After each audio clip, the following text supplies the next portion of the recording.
I'm delighted to be here today with John Izzo, a friend of mine, leadership expert, and an author of 8 books, all about values and purpose and happiness.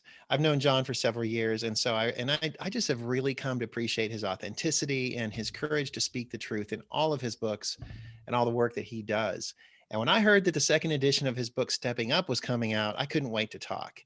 And one of the gifts of COVID has been that we've had time to slow down and time to connect with each other around these things. And so I think the message of his book is so important right now in light of what's going on. And we've done a couple of projects together. He's been on my podcast, and John interviewed me about a chapter in my book. And so, John, I'm just really glad to be here with you. And welcome to Kansas from Canada.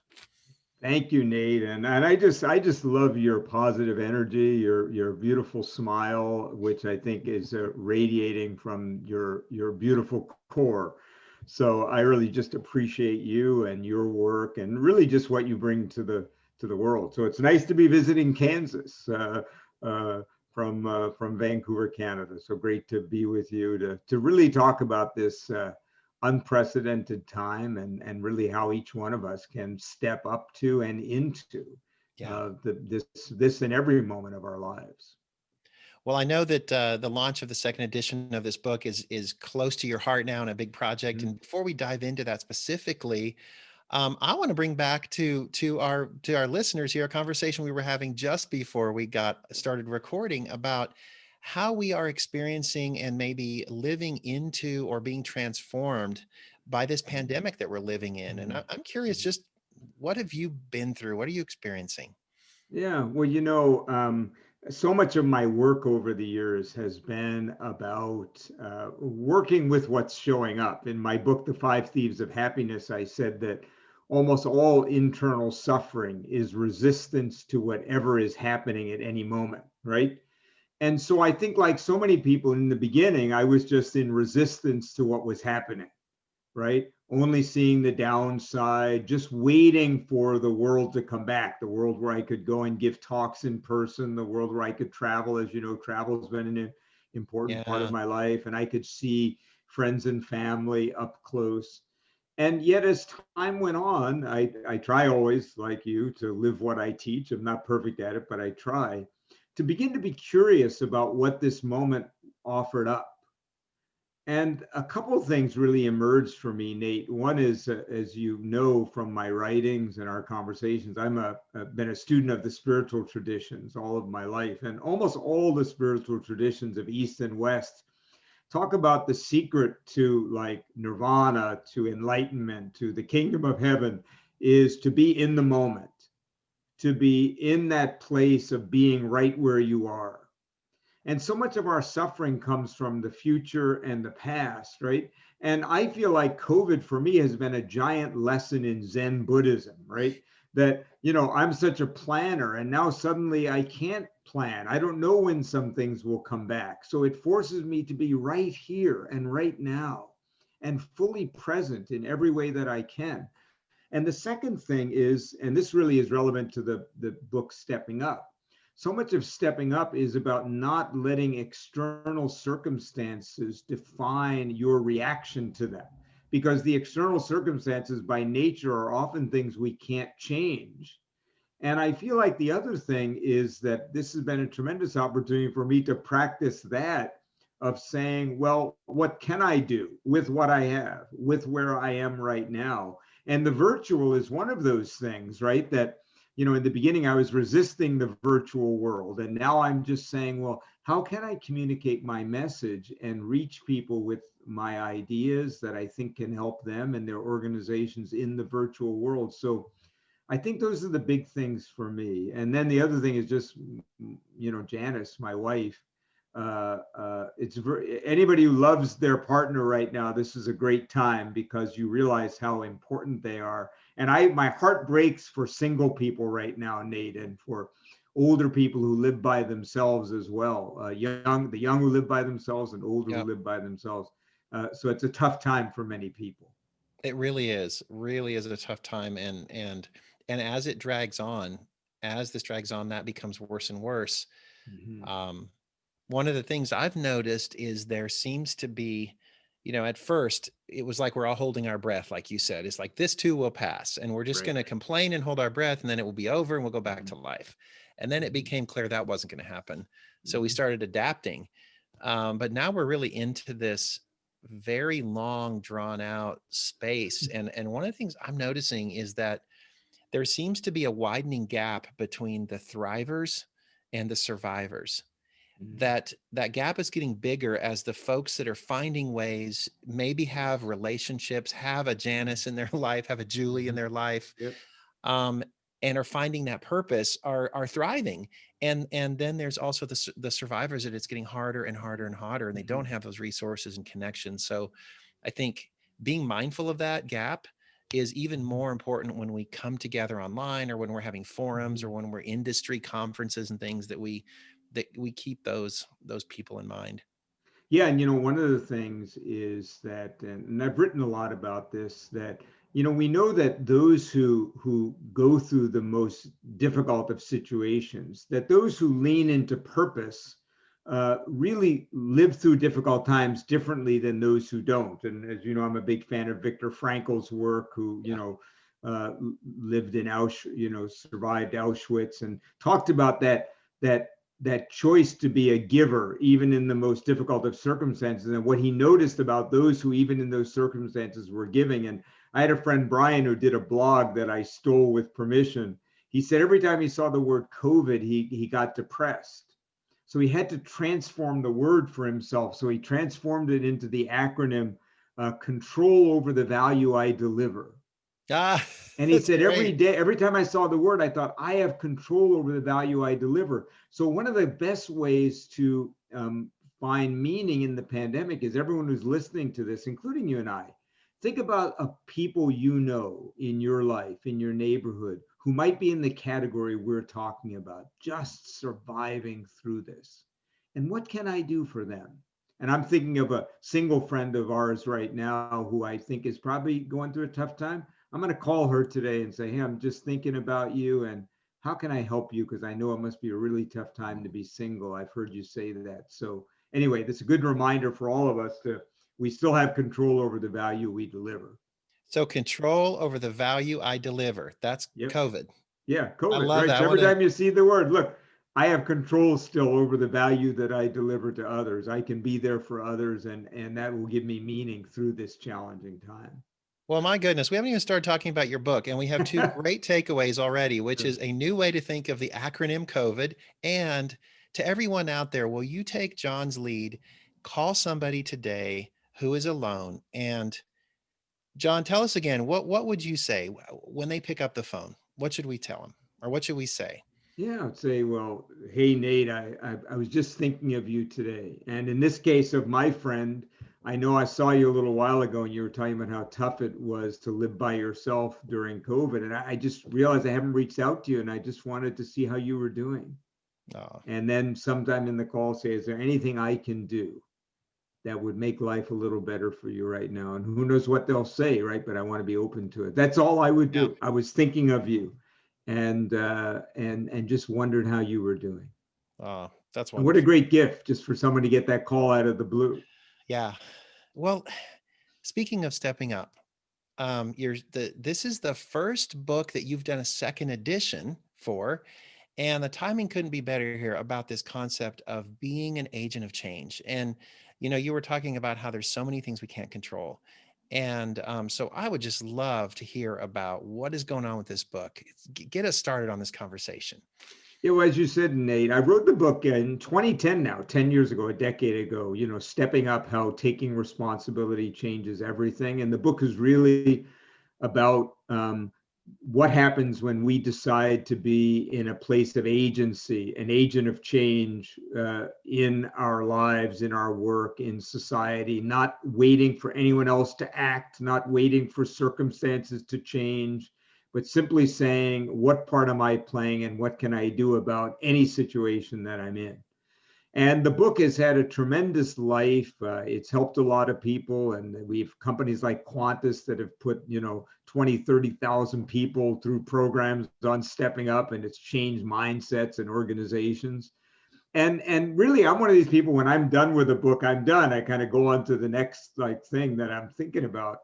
But the more I thought about it, the more I realized that the book was as or more relevant now than it was a decade ago. I think the way in which so many people have leaned into being victims of blaming external circumstances, of waiting for someone else to be the agent of change, saying, I don't think I can do anything about that. I'm just one person, right? So I just felt like, first, that I wanted to bring new stories, because it's a book full of stories, as all my books are, of people who've stepped up, and bring in new stories, but also to bring in a decade of learning of helping organizations implement that idea of stepping up. Because, since then, we've worked with, several hundred companies to try to bring that concept to life. So there's things we learned that I wanted to bring into the book, really practical things that could help leaders do that, and also individuals know when they're stepping up and when they're not, right? And so anyway, it's very exciting, and it was very kind of new for me to revisit material in that way. Wow. Yeah, yeah. My second book, Conflict Without Casualties, is about 4 to 5 years in now, and I've been thinking about, will there be a time? And two things you mentioned about new stories and also just the learning. I'm sure you have advanced and evolved and matured in how you even think about the concepts that you wrote about the first time, and probably are finding new and better ways to even explain those things. I was reminded when you were talking about the finger pointing, the blaming, the playing that victim role. We we've been teaching a lot about the compassion mindset, which has three switches, and one Mm, of the switches is responsibility. And when that switch is off, we approach things that happen to us and we start pointing fingers. We start trying to isolate responsibility. Oh, it's all my fault. Or, if it wasn't for you, I would have gotten that done. Or, well, COVID's keeping me from whatever. But when the switch is on, the attitude is, no matter what happened before, what mm, happens next is up to mm. me. We share Yes. responsibility for whatever happens next. Um, Talk to us a little bit about some of the main concepts in your book. Yeah, well, it's funny. And first of all, you know, for those who might be watching this who are more followers of my work, you really need to go and look at Nate's work on Amazon. I think the themes are very similar, but you have your own experience and spin that you bring to these ideas, right? And so I really encourage that. So one of the core concepts, and it's probably the stickiest idea I've ever had, probably in my business life, is this idea of what I call the 100-0, 100% responsibility, zero excuses. And what does it mean to be in a place of 100% responsibility with zero excuses for why you shouldn't or can't act in any moment? And something you just said triggered that second part. Most people understand the 100% responsibility. That makes sense. What part am I playing? What can I do in any situation, right? Whether it's a customer in front of me, a relationship where I might say my partner is more to blame than I am. Well, maybe they are, but you're only 100% responsible for yourself. Maybe you got a problem with a colleague at work, and you think, well, it's their fault, and maybe it is 80% their fault, but if you take 100% responsibility, maybe it can be transformed. And I love, by the way, in your most recent book, Seeing People Through, where you talk about, even in terms of communication, right, that I have 100% responsibility to know how that person needs to be communicated to, what is important to them, right? So that I'm treating them as they want to be treated, right? Right. But the zero excuses is the part people go, wait a minute, John, what do you mean zero excuses? Because sometimes there are obstacles that are in the way of something I want in life or in business. And here's what I say about excuses, and it just nails something you said a moment ago about responsibility, which is, some excuses are true, but none of them are useful. So in other words, there, maybe my partner is more to blame than I am. Maybe that other person does have more to do with the relationship at work not going well. Maybe I'm a salesperson and the market isn't as friendly as it is for some other person in a different territory. But those are all true excuses, but focusing on them puts you in a place of victim. The moment you say, what can I do in spite of that? Or how can I work with those barriers?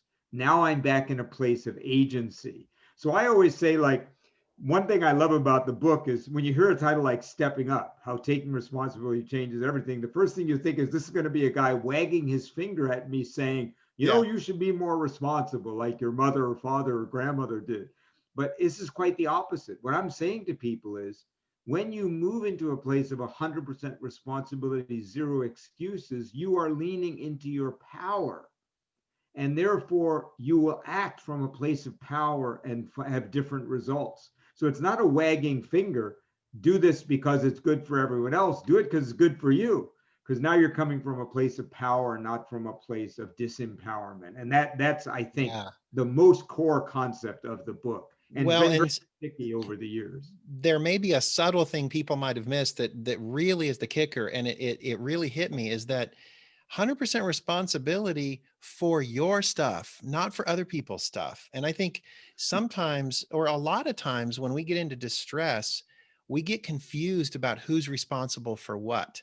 And we get overwhelmed because we take too much responsibility for stuff that's not ours, and maybe we don't take enough stuff responsibility for stuff that is ours. And so there seems to be another layer here, which is getting crystal clear about what I am responsible for and what I'm not. Yeah, Do you have any yeah, it's so wisdom on true, right? that? And so I give you a perfect example I use in the book.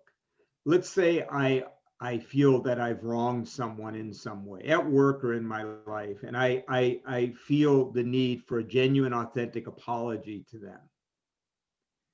And I'm very attached to them accepting and incorporating my apology, or forgiving me, right? But I have no power over their forgiveness. I have no power over their response to my apology. All I can control is my choice to genuinely, authentically express my regret, right? And the moment we begin to take responsibility for what we can't fix, then we're actually again back in a place of disempowerment. I can only take responsibility for myself, my actions, my choices, my internal reaction. And then I have to kind of, deal with as the world comes back to me. And that comes back to my previous point. Then I must not be in resistance to that which showing up. If that person doesn't accept my apology Yeah. and I can't control that, I have to not beat myself up and move into, again, a place of being just responsible for how I react Yeah. to you not apologizing. This is how it becomes like a virtuous kind of Yeah. circle almost. Well, and you talked about it's empowering to get crystal clear about that. Most people, when you say stepping up, they're like, "Oh, I feel a huge heavy burden now coming down Yeah, on me." yeah. And we talk about freedom. When I Mm-hmm. stop taking responsibility for other people's stuff and take Mm-hmm. 100% for mine, in Mm-hmm. a way, I'm free. And I'm Yep. free from the that somehow my worth is tied up in other people's responses to me. And we talk a lot about that in our communication training, is that all I can do is my best. I can't control their responses. And I think that's just so empowering, but it's so freeing to realize I don't have to be responsible for that part.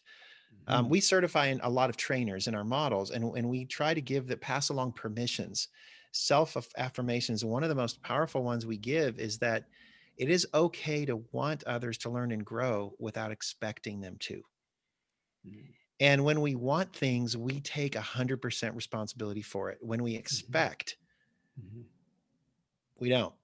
And Yeah, so it's that's been very a real true. freeing one for me, is Yeah. I can want things, and that means I work really hard at it, but I don't expect it because I can't Yeah. control the outcome. It's true. Yeah. And, of course, it's a very spiritual principle about, intention without tension, action without attachment, right? So I act with 100% responsibility on my intentions, knowing I can't control the outcome. All I can do is control what I'm doing. As you said, it's ultimately very freeing. And in our work with companies, what I've discovered, Nate, is like what happens when an entire not entire, but a vast majority of people in an organization move into that place of agency.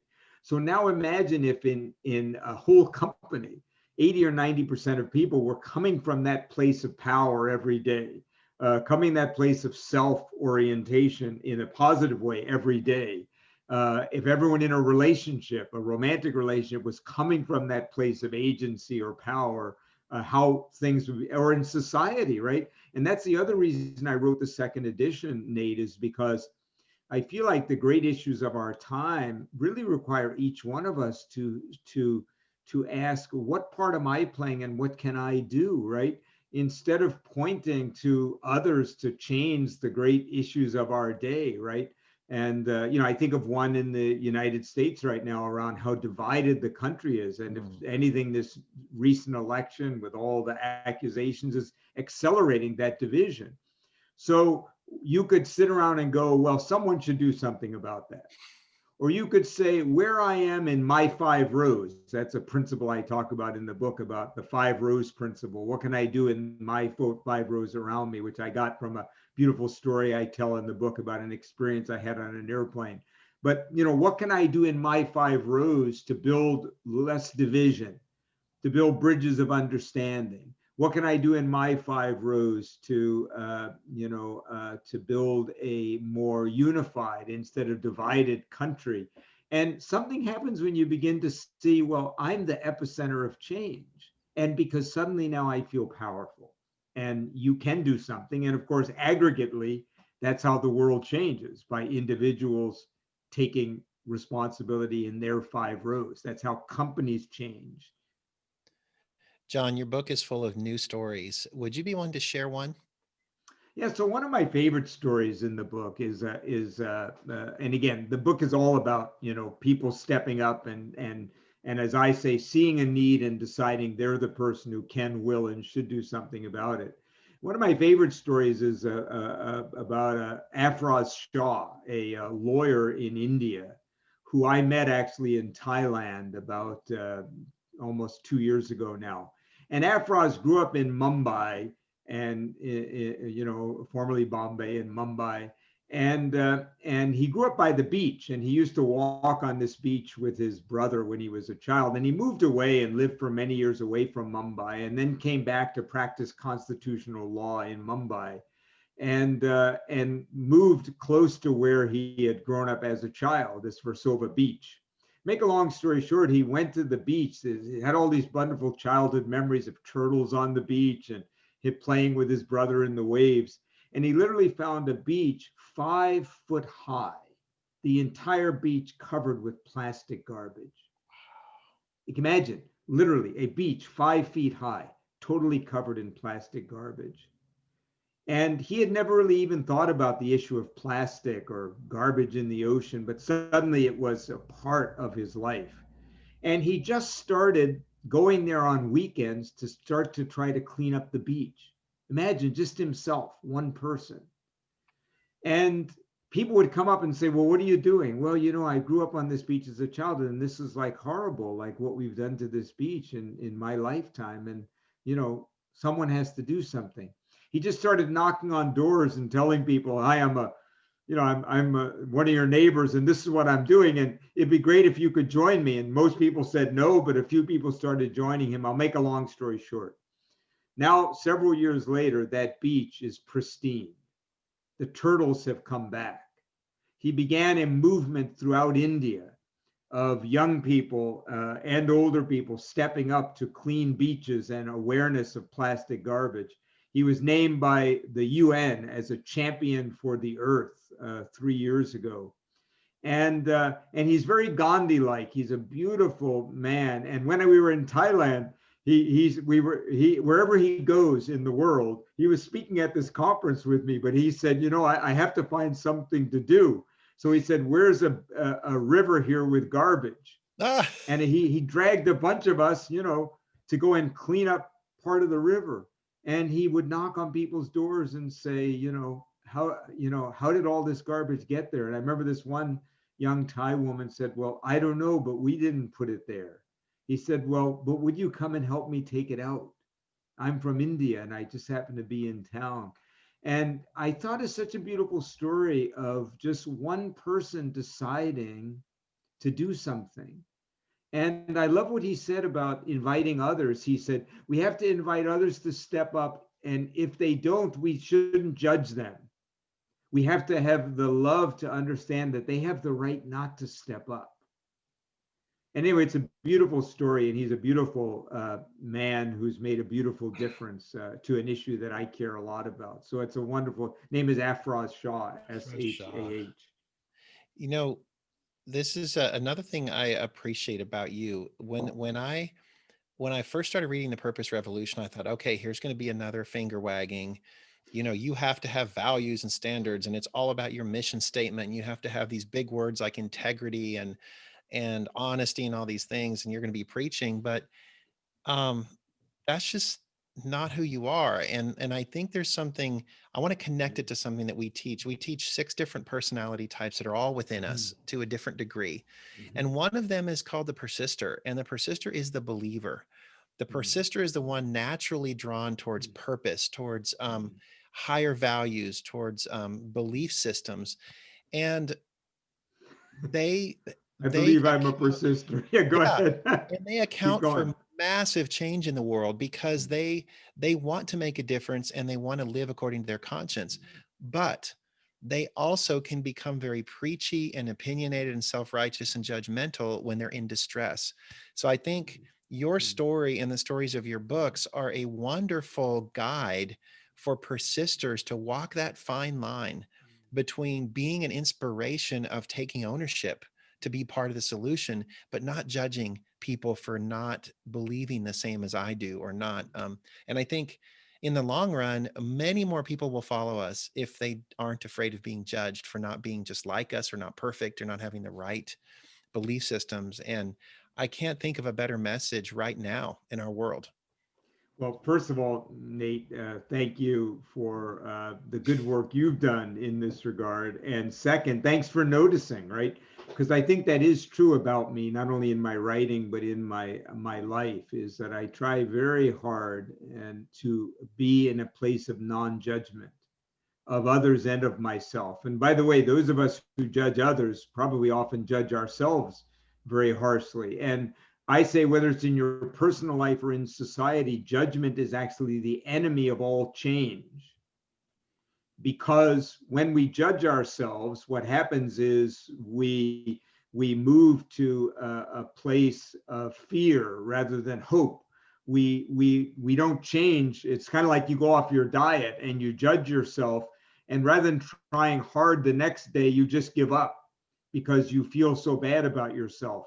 It's interesting here where I live in British Columbia. The person who's been running the pandemic response, a woman, Dr. Bonnie Henry, is always about be kind and be nice to other people. It's very Canadian, right? But the other day, someone asked the health minister, but the cases are rising. What's this like be kind stuff? And he said something that really struck me, Nate. He said, well, here's what we know is that when we're doing contact tracing, if we come at people with a sense of judgment, why did you go to that party? Why did you have that gathering? What happens is they won't share with us the information we need in order to track down their contacts. So when we're kind to other people, when we're graceful to other people, they're more likely actually to change, not less likely. And I thought this is a smart health minister, right? And so I think there's a way in which judgment is actually the enemy of change, not the friend of change. When Afroz Shah says to those people as he knocks on their door, it's okay if you don't want to come and be with me. In an odd way, he's inviting them even more likely to come with him than if he gets in that place. Well, why aren't you willing to Yeah. come help me? Why aren't you wearing a mask? Why don't you see the garbage in the ocean? No, with love and an invitation to ourselves and to others, we're actually more likely to Mm, change. And that's a bit of the irony that I yeah. think I've seen in my work. And so thanks for noticing. I think it Yeah. does come out in my writings. Well, I think that's a great overall summary. We could talk so much more, and I'm sure you have so much more you could share about your book. But before we wrap this up, will you remind people where should they go to get your book and take a look at all the other books you've published as well? Yeah. So first of all, thanks, Nate, for having me. The time went by as it always does, really, really quickly. Let me just say the book is, if you're a business person, a manager, or a leader, it's filled with a lot of practical ideas about how you create this 100-0 environment. If you're an individual, it's filled with actionable steps and ideas and inspiring stories that will help you step up. One of my favorite stories about the book, Nate, is a company I was working with years ago that they gave the book out to all the managers ahead of my meeting, and they were supposed to read it. And one woman said to me, I have to apologize. I did not get to read your book ahead of the meeting because my 16-year-old son found the book laying around and he won't give it back to me until he's finished with it. And I've already seen a change in him. So I Oh, didn't dare ask him to give it up before he was done. So I'm so proud of the book, but more proud even of the difference it's made. So look, you can find it on Amazon, of course. You can come to our site, drjohnizzo.com, and that's drjohnizzo.com, and find out more about it and my work. And, I've written a bunch of other books. My two favorites, probably The Purpose Revolution and The Five Secrets You Must Discover Before You Die, which ironically is my most best-selling book in like 28 languages. And I've never done a second edition of that because some things you get right the first time. And I yeah, yeah. felt And I you don't want didn't to add need another to. secret because then everybody has to go back and get Yeah, it before they die. exactly. The sixth secret. I thought of that, but it's way too cheesy for me. All right, stepping up on Amazon or Dr. John Izzo, and so I'm going to completely change gears for all of those Please. people also in their homes, also cooped up, also considering taking Mm, 100% responsibility. mm. What is a pastime or favorite Netflix series or something you've discovered during COVID that you're willing to share? Because I know everybody's saying, "What's the next show I can watch? What's the next thing I can do?" Oh Lord, I that's a great question because I feel like now I have watched so much Netflix, right? I saw somebody the other day posted on Facebook, I've done Netflix. It's Got to done. the end of the I've internet. got to the end. I'm at the end of Netflix. A series I'm watching right now, which is very dark, but I believe beautiful in its own way, is a series on Netflix called Rectify. I think there are 3 seasons, and I've been through 2 seasons in just like 2 weeks. Um, and it's about a man who's on death row and winds up being released because of a DNA thing. It's not a documentary; it's a series, and I won't spoil it for people. It's dark at times, but also filled with hope at times as well. It's called Rectify, and that's that. So I can only think of the most recent thing because That's great. I've seen so many things. So Yeah. Rectify, I'm enjoying it right now. Well, John, thank you. It's always such a pleasure and really enjoy this. And I hope, again, remind everybody out there that we can step up and take 100% responsibility. And the first thing we could do today is to call somebody who is alone and check in with them, see how they're doing, and then take stock about how we can turn that COVID into personal responsibility. What's the control and control over the value that I deliver? And as you said, do it right away. When you Yep. watch this, say, who can I reach out to? And you'll feel better about yourself, and you'll make the world a little happier place. And we will get through this, but don't waste this time. This is a great time of learning for all of us, but a hard time for many, many people. And my heart breaks for them. Let's do what we can to be as We are helpful as all we can. agents. We are all agents. Thank you, Thank you. Nate. Goodbye, Keep everyone. up the great work. Bye now.